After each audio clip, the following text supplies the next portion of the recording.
Assalomu alaykum hammaga. Sizlar bilan yana Dalda podkastida ko'rishib turganimizdan xursandmiz. Yana har doimgidek Kamina Abubakr Ibrohimov hamda Akobir Abdullayev ustozim bilan birgalikda. Bugungi mavzuyimiz motivatsiya. Bugun motivatsiya to'g'risida suhbat quramiz. Ustoz o'zi motivatsiya to'g'risida juda ko'p postlar bor. Va juda ko'p gapirilgan va u motivatsiya haqida hozir istalgan odam gapiryapti. O'zi motivatsiya nima? Xo'p, psixologik ilmiy nuqtai nazardan tushunarsiz qilib tushuntiradigan bo'lsam, motivatsiya bu motivlar yig'indisi. Bizdagi biror bir ish harakatni qilishga bo'lgan sabablarimiz, moyilliklarimiz, istaklarimizni hammasi birlashib bizda motivatsiya degan ichki kuchni hosil qiladi. Va o'sha ichki kuch odatda bizga turtki bo'ladi. Nimanidir qilishga, bajarishga, o'rnimizdan turishga, borishga, kelishga va yoki nimagadir intilib boshlashga. Motivatsiyani oxirgi paytlarda, ya'ni bundoq yig'ishtirib tashlab, intizom eng muhim degan fikrni ilgari surayotganlar ham bor. Ya'ni motivatsiya umuman kerak emas. Bir tomondan ularni haqligini isbotlovchi dalillar ham bor, lekin motivatsiya umuman nol emas. Shu paytgacha odamlar nimaga erishgan bo'lsa, nimaga harakat qilgan bo'lsa, kerak bo'lsa o'sha intizom eng muhimi, motivatsiyaga tupurib qo'ydim deganlar ham motivatsiya sabab hayotda nimagadir erishyapti. Aynan o'sha motivatsiyani sabablilik darajasi yo'qolib qolgani yo'q. Tushunarli. O'zi motivatsiya qanday bo'lishi kerak? Uni formulasi insonda o'zi qanaqa ishlaydi u? Misol uchun motivatsiya qachongacha u motivatsiya yordam beradi va qachondan keyin disiplinani boshlash kerak? O'zi bu ikkalasi farqi nima? Bular bir-biriga qarama-qarshi narsami? Endi motivatsiyani yonma-yon yuradigan muhim tushunchasi bor-da va u shu bilan birgalikda ishlaydi. Ehtiyoj bor, motivatsiya bor. Ular birga bevosita qachon komanda bo'lib ishlaganda biz nimagadir intilishimiz, yaxshiroq intilamiz, kuchliroq intilamiz va motivatsiya nima degan savolga yana bitta muhim javob bor, bu rag'bat. Rag'bat, biz oladigan rag'bat. Bizga beriladigan oxirgi, misol uchun nuqta yoki bizga taqdim etiladigan bir sovg'a aynan biz uchun motivatsiya sanaladi. Va biz o'sha sovg'aga, rag'batga intilamiz, shuning uchun o'rnimizdan turamiz, shuning uchun harakat qilamiz. Keyin motivatsiya nima degan savolga juda eng oddiy primitiv javob bor. Motivatsiya bu bizda istakni borligi, xohlash. Ko'plar nimagadir erishish jarayonida, maqsad qo'yganida o'sha maqsadni yetarlicha istamaganligi uchun motivatsiyasi pastligicha qolaveradi-da. Menga murojaat qilganlar orasida shu motivatsiyam past deyshadi-da. Xo'p, istaysanmi desam, yo'q deydi. Intizom ham aslida motivatsiyadan boshlanadi. Biz intizomli bo'lishni xohlashimiz kerak. Shunda intizomli bo'lamiz. To'g'ri. Intizomli bo'lishni xohlamasdan intizomli bo'lmaydi. Intizomli bo'lish uchun ham motivatsiya kerak. Shundan kelib chiqqan holatda intizom 100, motivatsiya 0 degan narsa bu mif. Biz intizomli bo'lishimiz uchun ham motivatsiyamiz bo'lishi kerak, intizomli bo'lishga. Intizomli bo'lishdan bizda oxirida bundoq bizga beriladigan rag'bat bo'lishi kerak. Bundoq bizga tashlanadigan bundoq tanga bo'lishi kerak. Taqatda bizga tushish kerak va o'sha tanga bizni keyin intizomli bo'lishga majbur qiladi. Demak, motivatsiya bu yo'lga olib chiqib qo'yadigan vosita, disiplina bu o'sha yo'lda bardavom va yuqoriga ko'tarilish yoki bitta me'yor ushlab turishga. Shunaqa narsa. Misol uchun yana bitta narsa bor. Aytaylik, har ikkitadan bitta odam dangasamsan yo'qmi degan savolga ha deydi yoki ozgina bor dangasalik. Men umuman dangasa emasman deya olmaydi. Dangasalikni yuzaga keladigan asosiy sabablari bizda motivatsiyani pastligidan ham dangasalik paydo bo'ladi. mana misol uchun kim o'zini dangasaman deb hisoblasa, undoq o'ziga qarasin. Yetarlicha xohlaydimi nimanidir dangasalik qilayotgan sohasida? Katta ehtimol bilan xohish past bo'ladi. O'sha xohish pastligi uchun unda dangasalik rivojlanib o'sha ildiz otib ketayotgan bo'ladi. Endi boyagi narsaga qaytamiz, ehtiyoj. Ehtiyoj nima? Bu motivatsiyani ortida bizga ko'rinmay turadigan keraklilik hissi. Mana menga kerak va men xohlayman. Ikkalasi ikkita tushuncha, to'g'rimi? Mana menga kerak bu ehtiyoj. Men xohlayman bu motivatsiya. Endi menga kerak bo'lmasligi mumkin-da, lekin men xohlashim mumkin. Misol uchun men aytaylik xohlayman BMW X7 ni. Lekin menga BMW X7 hozir kerakmi? Hozir kerak emas. Ya'ni usiz ham hayotim davom etyapti. Usiz ham yashay olyapman. Usiz ham aytaylik odamlar bilan qandaydir munosabatlarga kirishyapman. Usiz ham o'sha uzoq yo'lingiz ham yaqin bir xil. Misol uchun boshqa mashina bilan bo'lsa ham, kerak bo'lsa avtobus bilan, metro bilan bo'lsa ham kerakli yo'lga yetib olaman va menga kerak bo'lib yonib yotayotgani yo'q. Lekin men yonib xohlashim mumkin-da. Va o'sha joyda motivatsiya ishlamaydi. Mana motivatsiya qayerda ishlamaydi? Shu narsani tushunib olishimiz kerak-da. Bizga ham kerak, ham xohlaymiz bo'lganda motivatsiya ishlab ketadi. Lekin menga kerak emas hozir. Unchalik ham yonib turgan joyi yo'q. Lekin men yonib xohlayman. O'shanda ishlamaydi.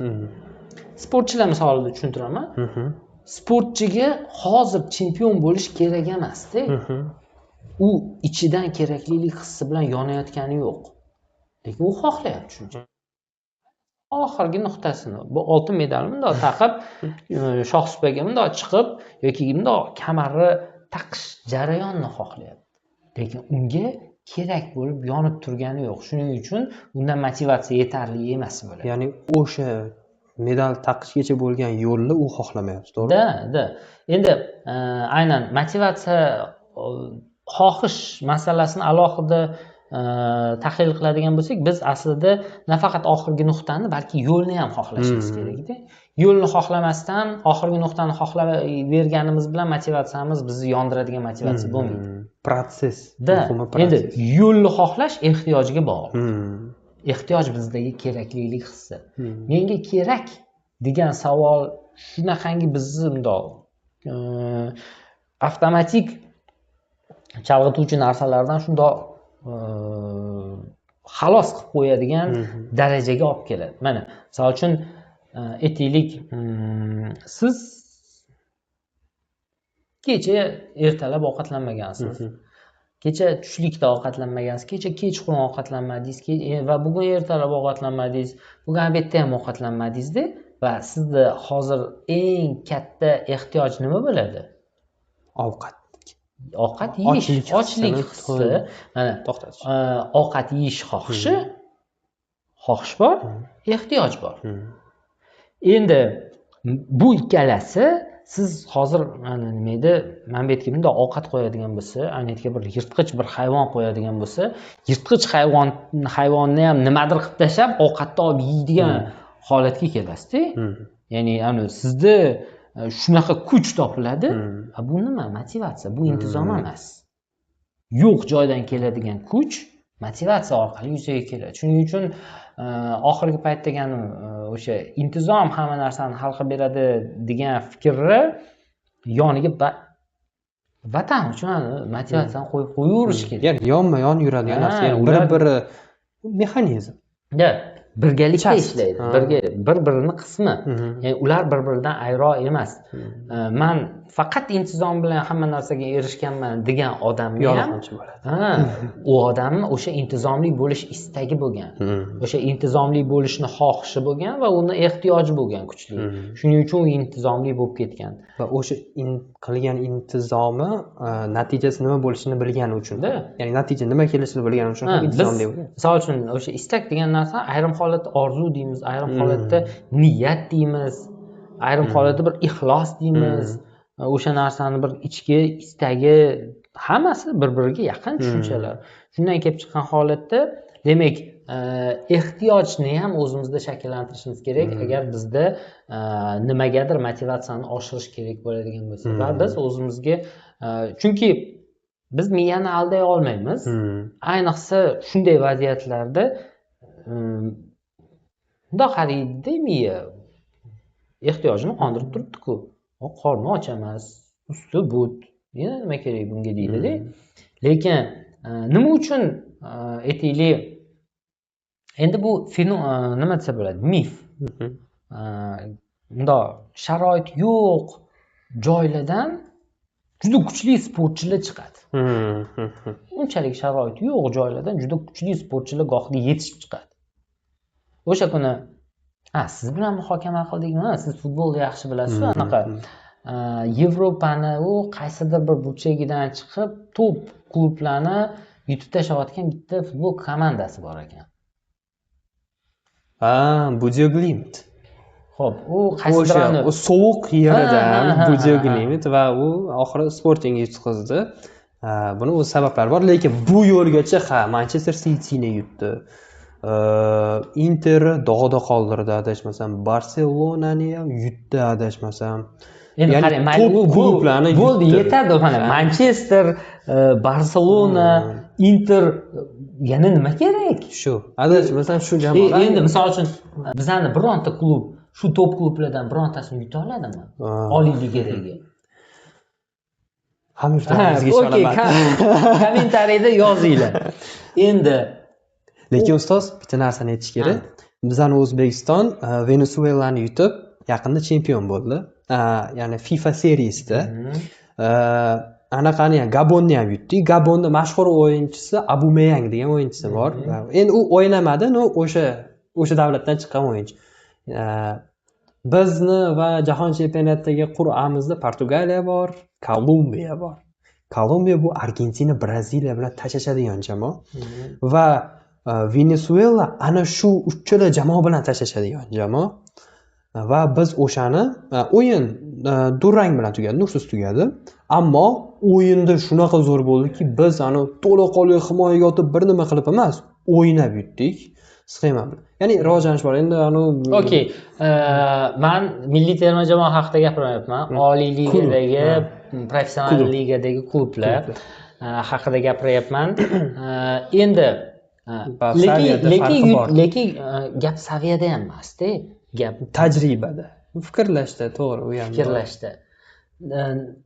O'sha misol uchun Manchester qaysidir bir shimoliy qutbi sovuq bir nuqtasidan chiqib Norvegiya. U shimoliy qutb Norvegiya yaqin joy, sovuq joy, vechna sovuq bo'ladigan joylardan va o'sha yerdan chiqib misol uchun top klublarni yutib tashlayaptimi? Mayli, erta obyektiv sabablar ham bor. Misol uchun kimdirlar aytadi, sovuqda yutdi deydi. Sovuq o'zini joyiga olib bordi. O'shani foydaga aylantira oldi. O'shandan foydalana oldi. Endi shundan kelib chiqqan holatda u yerda ham motivatsiya ishlayapti. Shunday holat bor. Ularda umuman unaqa sharoit yo'q. Top klublarning sharoitlari yo'q. Kerak bo'lsa har bitta sportchigacha alohida yondashuv, alohida dietolog, psixolog yoki misol uchun fiziolog, alohida jismoniy tarbiya treneri va hokazo shuncha trenerlar, hamma narsa alohida har bitta sportchiga e'tibor qaratiladi. Lekin ularda unday sharoit yo'q. Ularning bo'lsa ham ularning darajasida.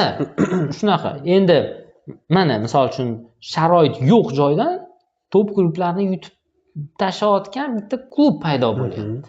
Va misol uchun mayli kimligini bo'yicha tahlil qilmaylik, o'zida ham qayerdadir misol uchun hozirgi olimpiada chempionlarimiz orasida yoki jahon chempionlarimiz orasida top reytingda yurgan professional sportchilarning orasida uzoq qishloqlardan, sharoit yo'q joylardan chiqib kelayotgan Eldor Shomurodov sportchilar juda ham ko'p. Bu nimadan dalolat beradi? Qachonki bizda ehtiyoj kuchli bo'ladigan bo'lsa, motivatsiya o'shanga muvofiq ketadi. ehtiyoj kuchli-da unda. Chunki shu darajada ko'p xohlaydi va shu darajada unga katta ehtiyoji bor. Agar o'sha ehtiyojini qondirmasa, xuddi boyagi ochlik hissi. Ochdan o'lasiz agar hozir misol uchun yirtqich hayvon va siz o'rtada bitta ovqat bor. Kim yesa, uni hayot davom etadi. Hayot uchun kurashga o'xshagan, mana hayot uchun kurash prinsipi bizda nimadan paydo bo'ladi? Intizomdan emas. Unga ehtiyoj bo'lishi kerak. Kuchli ichkarida hozir yemasang, hozir olib qo'ymasang, hozir trenirovka qilmasang, o'lasan. Degan ma'nodagi dahshatli xavotir emas, dahshatli qo'rquv uni yengib o'tamiz va u yerda bizga motivatsiya yordam beradi. Motivatsiyani o'zi emas, xohish va ehtiyoj birlashgan nuqtadagi motivatsiya yordam beradi. Hozir klublarni aytdik, sport anaqalarni ozgina terma jamoa va sportchilarni aytdik va yaqqol hammani ko'z oldida gavdalanadigan kartinkalarni aytib o'tmoqchiman. Birinchisi Cristiano Ronaldo. Juda yoshligi xarobadan chiqqan desak ham bo'ladi. Conor McGregor, svarchik bo'lgan. Merab Dvalishvili, yaqinda Pyotr Yang yutqazdi, lekin u unga yutqazgunchi bo'lgan anaqasi va undan oldingi hayoti u quruvchi bo'lgan. Adashmasam Pereira, Oliveira va buni sanasak davom etib ketaveradi ro'yxat. Ya'ni Mike Taysonni o'zini intervyusi bor. O'g'lim boks bilan shug'ullanaman degan, men unga aytganman dedi. Bolam, boks bu ochlarniki degan. Ya'ni agar sen unda och bo'lmasang, sen u yoqda reytingda qola olmaysan degan. Meni ham nevarasimi, kimdir bor, o'sha nomdan chiqadi va u ham Muhammad Alini, qizi Lola Ali bu professional boksda reytinglarga chiqqan. Uni o'g'il bola nevarasi ham bor. U ham anaqada shug'ullanganda, u ham anaqa qiladi, endi otasini nomiga ko'pincha anaqa qilib tur, dadasini nomiga ko'pincha anaqa qilib yozishadi, lekin unda ham o'sha narsa yo'q-da. Mana shu narsa shuna yaqqol biz aytgan narsaga misol bo'lib berishi mumkin. Shuning uchun motivatsiya umuman keraksiz narsa emas. Motivatsiya ham kerak va motivatsiyani shakllantirish ham kerak. Nima uchun men bu motivatsiyani obro'si tushib ketdi? Qaysidir vaziyatda motivatorlar ko'payib ketishdi dedi. Motivatorlar hammani u qilyapti, bu qilyapti dedi. Lekin o'sha motivatorlardan foyda olganlar ham yetarlicha. Va foyda olib hayoti o'zgarganlar yetarlicha va motivatorlar hatto nimaga yordam berishi mumkin? Kimdadir ehtiyoj borda, xohishi yetmayapti. Xohishni tarbiyalashga yordam bergan. Kimdadir xohish bor, ehtiyoj yo'q. Ehtiyojni shakllantirishga yordam bergan. Va bu muayyan ma'noda tahlil, analitika. Bu orqali ehtiyoj bilan istakni muvofiqlashtirib olganimizda biz avtomatik intizomli ham bo'lib ketamiz. Endi so'z mana shu yerda bitta narsani ayting, motivatsiyam bor, lekin intizomli bo'la olmayapman deganlar bor-da. Tushunarli. Intizomni shakllantira olmayapman deganlar bor. Va juda ko'p sportchilar intizomni shakllantira olmaganligi uchun natijalari pasayadi. Motivatsiya bor. Endi o'sha yerda xohish bor-u, ehtiyoj yo'q-da. Yoki ehtiyoj bor-u, xohishni shakllantira olmaydi. Va bu misol uchun hammasini yig'ishtirib tashlash kerak, bosish kerak deydiganlar o'zida mana bu yerda nimalardir hali joy-joyga polkalarga bundoq taxlab olganligi uchun aynan motivatsiyani inkor etib faqat intizommi yoki intizomni inkor etib faqat motivatsiyani yoki ikkalasini ham inkor etib umuman hech qaysi shart emas. Trenirovkaga borib kelaversang, hammasi yaxshi bo'lib ketadi, chempion bo'lib ketasan deydiganlar demak bu yerda ham oshni sabzisini alohida, oq guruch alohida yegandek. Shunaqa. Endi ustoz, boya motivatorlar haqida aytdingiz. Yaxshilari deylik, chunki lo'ttivozlari ham ko'p edi uni. Aldanib qolganlar ham ko'p. Nima deydi? Falon indan deb turib olib, ham yordam bermaganlar ham ko'p. Keyin ustoz, birinchi podkastimizning mavzusiga sal yuzlangan holatda savol bermoqchiman. Motivatsiyani ham o'sha qilib tashlasa bo'ladimi? Uni ham qiynab tashlasa bo'ladimi? Xo'p. Shundoq ko'tarib olishmi? Yo'q. Zo'riqtirish. Over motivation degan tushuncha bor. Ya'ni motivatsiyani ko'payib ketganidan odamda motivatsiya ishlamay qolishi. Ya'ni odam nimanidir haddan oshiq xohlab yuboradigan bo'lsa, odam faqat motivatsiya bilan yashab qoladi-da. Va miya bundoq qaraydi pastga. Bu odam bu narsa haqida juda ko'p o'ylayaptimi? Demak, balki bu narsaga уже erishib bo'lgandir. Va endi bu narsa uning uchun muhim emasdir deb chalg'ituvchi narsani unga taklif qilaveradi. Va shuning oqibatida odam joyida, stagnatsiya deydi, joyida qotib qoladi, tormozlanib qoladi, rivojlanish to'xtab qoladi. Birinchi, eng yomon bir xavf. Ikkinchisi, motivatsiyani haddan oshiq ko'payib ketishi odamda xohish ko'p, harakat kam holatga olib keladi. Va bu bir-biriga noproporsional holat. Xohish ko'p, harakat kam, u yerda ham tormozlanish, ya'ni stagnatsiya, joyida qolib ketishga olib boradi. Va yana nima bo'lishi mumkin?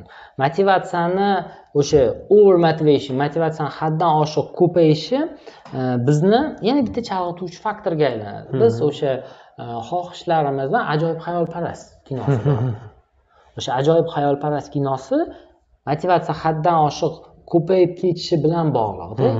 Ya'ni u misol uchun juda boyib ketgani, hamma unga havas qilgani jarayonlarida ko'p yashab qoladi.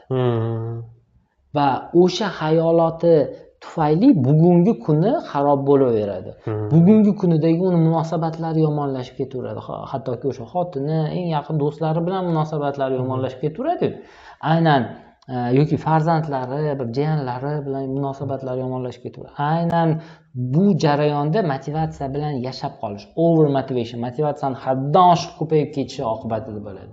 Shuning uchun motivatsiyani harakatga proporsionalligini biz o'zimiz kuzatishimiz kerak. Menda xohish bor, menda ehtiyoj bor va shunga mos harakat qilyapmanmi? Va menda xohish bor, menda ehtiyoj bor, lekin bunga mos harakat qilmayapman. Bo'ladigan bo'lsa, over motivation tomonga ketyapmiz. Bu uni tormozlanishiga olib borib qo'yishi mumkin. Shuning uchun motivatsiyani biz o'zimiz bilmagan holatda shunaqa ushatib qo'yishimiz mumkin, buzib yuborishimiz mumkin va ko'plar hozir misol uchun vizualizatsiya nimaligini biladi. Vizualizatsiyani, motivatsiyani olib kelish uchun, o'zini shakllantirish uchun ko'plar ishlatadi. Vizualizatsiyani bu eng noto'g'ri ishlatish, eng maqsadsiz ishlatish. Ya'ni har kuni o'tirib olib, oradan nima edi? Nimadir anaqa chiquvdi. Ramashka degan usul esingizdami yo'qmi? Bir psixologlar juda shu narsani ilgari surishuvdi. Ya'ni ramashka deb to'g'risi o'zim ham ichiga kirmaganman, qiziqmaganman. Bu irratsional metodlardan, ezoteriklarni o'ylab topgan kashfiyotlaridan odamlarni chalg'itish uchun umuman olganda mana ezoteriklarga ham kim ko'p chalg'iydi? Over motivation bo'lgan odamlar. Nimanidir haddan oshiq ko'p xohlab olgan, lekin ehtiyoji yetarli emas, harakat unga muvofiq emas, lekin xohlashda davom etaveradi. Cho'kayotganda xasga yopishgan deganda. Ezoteriklarga aynan shunday odamlar boradi va juda psixologik, emotsional zaiflashib qolgan, ratsional, oddiy fikrlay olmaydigan odamlar boradi. Chunki ezoteriklar faqat o'sha parapsixologlar deydi, ularni ayrimlar bundoq odamlar hissiyotlaridan olaveradi, va yana hissiyotlardan almashtiradi. Narsalar bilan gapiradi. Hissiyotidan olib yangi hissiyotga, hissiyotdan olib bu yana boshqa hissiyotga o'ralashtirib, lekin real muammo hal bo'lmaydi. Miya navbatdagi yolg'on bilan yashaydi. Okey, mayli, ezoteriklarni ham bog'iga tosh otib qo'ydik. Okey, ezoteriklar bo'ladigan bo'lsa, kommentlarda yozinglar. Marhamat, maza qilib bir sizlar bilan bahslashamiz. Balki shunga ham bitta podkast bag'ishlab yuboramiz. Bunga bitta kam. Okey, mayli, motivatsiyaga qaytamiz. Umuman olganda keyin yana bitta narsa bor. Motivatsiyani qanday qilib buzib qo'yishimizni yo'nalishini aytdik. Keyin motivatsiyaning ikkita turi bor. Bu narsani ko'plar bilmaydi. Ichki motivatsiya bor, tashqi motivatsiya bor. Va ya'ni shunday holat borda, nimaga meni motivatsiyam tez so'nib qoladi? Ya'ni nimaga men tez xohlamay qolaman deydi. Chunki u odam faqat tashqi motivatsiya bilan yashaydi. Bir xilda motivatsiya so'nmaydi, har doim barqaror turaveradi. Barqaror istak, barqaror ehtiyoj yashnab turadi. Sababi ular ichki motivatsiya bilan yashaydi. Endi ichki motivatsiya bilan tashqi motivatsiyani farqi nimada? U nima o'zi ichki motivatsiya? Xo'p, ichki motivatsiya bu bizni qadriyatlarimizga, ichkarida, tub-tubida qalbimizni, ongimizni qadrli deb bilgan ishlarimiz, harakatlarimiz, amallarimiz asosidagi qo'yilgan istaklar yoki maqsadlar, shakllangan niyatlarda bizni motivatsiyamiz uzoqroq yonib turadi. O'zi motivatsiya yonib turgan sham. Uni qilib o'chirib qo'yish mumkin. Shuning uchun motivatsiya intizomga nisbatan zaif degan fikr borda. Ammo hamma shamni ham qilib o'chirib qo'yib bo'lmaydi. To'g'ri. Bir xillar ushlab bu yoqdan dovul bo'lsa ham yonib turaveradi, pirillab, pirr qiladi, yana yonishda davom etaveradi. Chunki ular ichki motivatsiya. Bizni qadriyatlarimizga, misol uchun mana kimdirlar ona desa, bundoq eti jimlab ketadi, kimdirlar ota desa, eti jimlab ketadi, kimdirlar bir qandaydir e'tiqod desa, jimirlab ketadi, kimdirlar vatan desa, yonib ketadiganlar bor, kimdirlar misol uchun g'alaba desa, ichkaridan, kimdirlar ustoz desa, o'rnidan turadigan, bundoq eti jimirlagan. Men hozir mana shu so'zlarni bir chekkadan aytayman, o'zim etim jimirlayapti-da. Chunki hammasi muayyan ma'noda qadriyatlarim ichida bor. Shunaqa. Va yoki oila desak, nimadirlar ichkaridan ishlab ketadi. Ichki motivatsiya aynan shularga bog'liq istaklarimiz. Shular bilan hamohang istaklarimiz oqibatida shakllanadigan maqsadlarimizda har doim yonib turadi. Tushunarli. Lekin tashqi motivatsiya bu moddiy narsalar. Moddiy. Ushlab ko'rsa bo'ladi. Pul, mashina, obro'-e'tibor.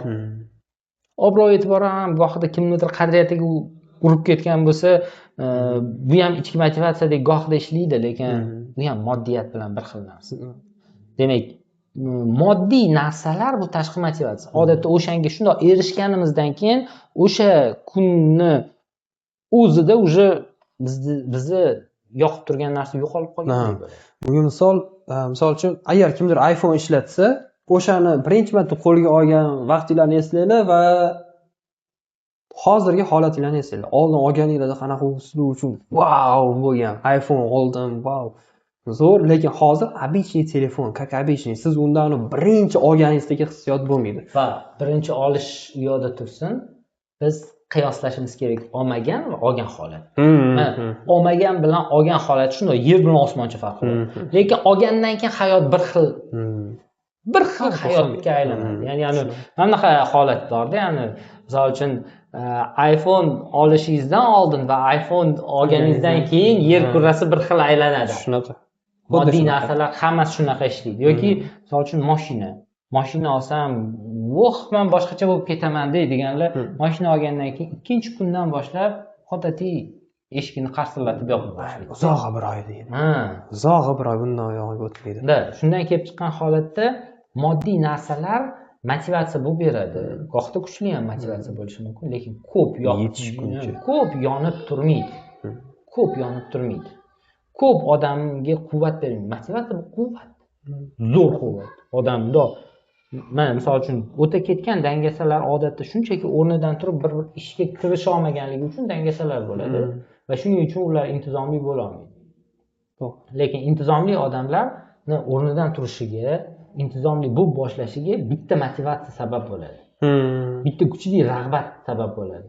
Bitta kuchli olov sabab bo'ladi ichkarida shundoq yonib bergan. Okey, kimlar uchundir moddiy narsalar ham bo'ladi gohida. Moddiy narsalar ehtiyojlarni shakllantirishga yordam beradi. Biz ham ijtimoiy, ham biologik mavjudotmiz. Biz qorin to'ymasa bo'lmaydi. Ya'ni hayotimiz davom etishi kerak. Ammo aynan ichki qadriyatlarimiz, ichki bir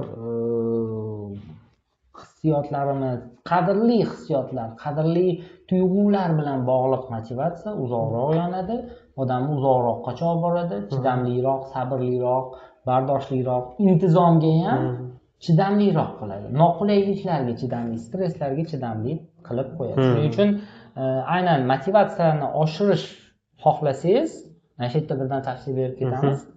Motivatsiyani oshirish xohlasangiz, moddiy motivatsiyani qo'ying, mayli, pul, mashina, boshqa narsa. Lekin fundament qolmasin. Ammo bu meni qaysi qadriyatimga bog'liq. Men uchun qaysi qadrli tuyg'u bilan bog'liq degan narsaga ozgina bog'lang. O'shanda u motivatsiya uzoqroq yonib turadi. Tushunarli. Demak, umumiy xulosa qilib aytganda, motivatsiya va intizom bu bitta mexanizm. Bir-birini ajratib bo'lmaydigan. Birga ishlaydi ular. Birga. Bittasi bo'lmasa, bittasi ishlamaydi. Ikkinchisi, motivatsiya bu faqat ichkisi asosiy fundament vazifasini bajarib beradi. Tashqisi uzoqroq yonadi, yaxshiroq ishlaydi. Ya'ni sifatliroq, originali desak ham bo'ladi. Originali desak ham bo'ladi. Motivatsiya bu bizni bugun, hozir harakat qilishga undaydigan hissiyot ekan. Eng muhim. Vaqtni qo'ldan boy bermaslikka olib boradigan narsa-da. Va motivatsiyaga shunchaki tayanib qolish ham va u motivatsiyaga haddan oshiq e'tibor berish ham bizni over motivatsiyaga, ya'ni motivatsiya yetishmasligi. Yo'q, motivatsiya ko'payib ketib, harakat tanqisligi bo'ladi-da. Biz juda ko'p xohlaveramiz. Misol uchun, kechasi bilan Reels'dan dahshat gaplarni eshitib, keyin u ham undan ko'ra sal anaqa darajasi pastroq, lekin bunday siz haqiqatan zo'r gap, bunga amal qilish kerak deydigan gaplar o'zi ta'sir qilmaydigan darajada, to'g'rimi? Over motivatsiya shu-da. Mana misol uchun kuniga aytaylik 15 daqiqadan ko'p Instagram varaqlaydigan odamlar hammasi over motivation. Ya'ni over motivatsiya bo'lib qolgan. Chunki eng ko'p odam motivatsiya qidirib kiryapti hozir tarmoqqa. Va motivatsiya qidirib tarmoqqa kiryaptimi? 15 daqiqada o'sha motivatsiyasini olib chiqib ketmayaptimi? Demak, u o'sha motivatsiyaga to'ymay qolganda, qancha ko'p bo'lsa ham kam, lekin bu yoqda harakat nol. Shuning uchun biz o'zimizni tahlil qila olishimiz kerak. Endi o'zingizni tahlil qila olmasangiz, конечно, psixologga murojaat qilishingiz kerak. Psixolog sizga aynan o'zingizni tahlil qilishda maxsus texnikalar bilan, maxsus usullar bilan albatta yordam beradi. Opisaniyada murojaat uchun qoldiramiz. Telefon raqam, Telegram bemalol murojaat qilishingiz mumkin. Va bundan tashqari bu umumiy maslahat xolos. Qanaqadir majburlash emas. Xo'p, o'ylaymanki, motivatsiya to'g'risida yetarlicha bilimga ega bo'ldinglar va o'zinglarni ham ushbu motivatsiya bo'yicha fikringlarni kommentariyada yozib qoldiringlar. Bu biz uchun qiziq va ushbu podkastda nimani tushundinglar o'zinglar uchun. Shuni yozib ketsanglar xursand bo'lardik. Eng qiziq narsa shu bo'lyapti. Ya'ni shu vaqt ichida siz nimani tushundingiz, nimani angladingiz va o'zingizda qaysi narsalar bo'lgan. Xohlasangiz yozing, xohlasangiz o'sha boshda ikkitasini yozib qo'ysangiz xursand bo'lardik. Hammaga e'tibor uchun rahmat. Sog' bo'linglar. Hammada motivatsiya 100 bo'lishini, unga mos intizom 100 bo'lishini tilab qolamiz. Bizni kuzating. Dalda podkasti siz uchun eng zo'r podдержканы beradigan, ham psixologik, ham boshqa nuqtai nazarlarda ham podдержканы beradigan podkast bo'lishiga harakat qilamiz qo'limizdan kelgancha.